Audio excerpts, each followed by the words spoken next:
আসসালামু আলাইকুম, সবাই নিশ্চয়ই ভালো আছেন। চলে আসলাম ৬০-৬৫ জন মানুষের ছোটোখাটো একটা ঘরোয়া প্রোগ্রামের গরুর মাংস এবং খাসির মাংস রান্নার ঘরোয়া রেসিপি নিয়ে। তো আমাদের ঘরের প্রোগ্রামটা হয়ে গিয়েছে, বাট রেসিপিটা আপনাদের সাথে শেয়ার করার জন্য খানিকটা ভিডিও করে নিলাম। তো এখানে প্রায় ১২ কেজি গরুর মাংস রান্নার মশলা দেওয়া হচ্ছে। আমার বড় আপা শ্রদ্ধেয়, দেখেন কোনো মাপ নেই, ওনারা হচ্ছে আন্দাজ মতো সমস্ত কিছু করে ফেলেন। হাতের আন্দাজেই রান্না, অথেন্টিক রান্না, তবু সেই স্বাদ হয় রান্না। এই রান্নাগুলো আমাদের পক্ষে করা সম্ভব হয় না, কারণ এতটা অভিজ্ঞতা এখনও আমাদের আসেনি। এই যে মশলাটা দিচ্ছে, এটা হচ্ছে ওনার হাতের অথেন্টিক একটা মশলা। এটা অনেক রকমের ১০-১২ রকমের মশলা মিক্স করে তেলে গ্রাইন্ডারে গ্রাইন্ড করে দেয়। এই মশলাটাই হচ্ছে ওনার রান্নার জাদু আসলে।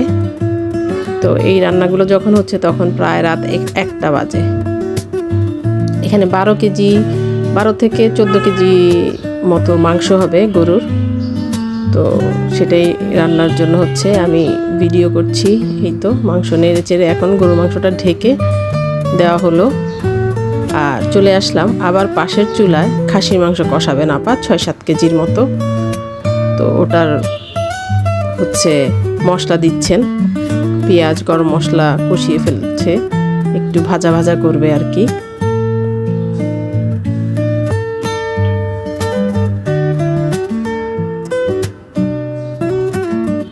অভিজ্ঞ হাতের রান্নার ব্যাপারটাই আসলে আলাদা। এই যে গরুর মাংস পানি ছাড়ছে, হয়ে যাবে এটা ইনশাল্লাহ।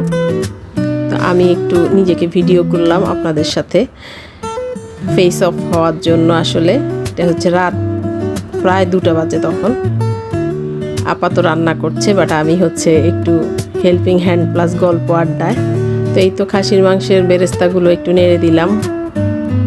একা একা রান্না করতে আসলে বোরিং লাগে, দুজন থাকলে গল্প আড্ডায় রান্নাটা কখন যে শেষ হয়ে যায় টেরও পাওয়া যায় না। তো এটা হচ্ছে আগেই বলেছি খাসির মাংসের মশলা দিচ্ছে। তা আপার কোনো মাপকাঠি নেই, আপা নিজের হাতের মাপ মতো রান্না করেন এবং খুবই অসাধারণ রান্না হয়। সেই দিয়ে দিচ্ছেন স্বাদ মতো লবণ।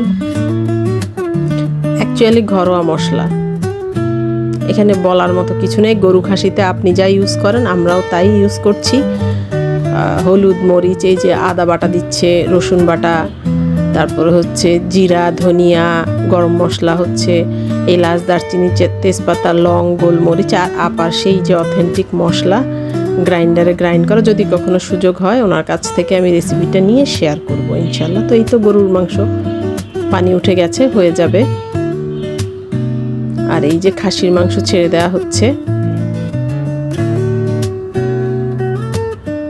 খাসির মাংসটাও দিয়ে দেওয়া হলে নেড়ে চেড়ে কষাতে বসিয়ে দেওয়া হবে। আল্লাহ হাফেজ।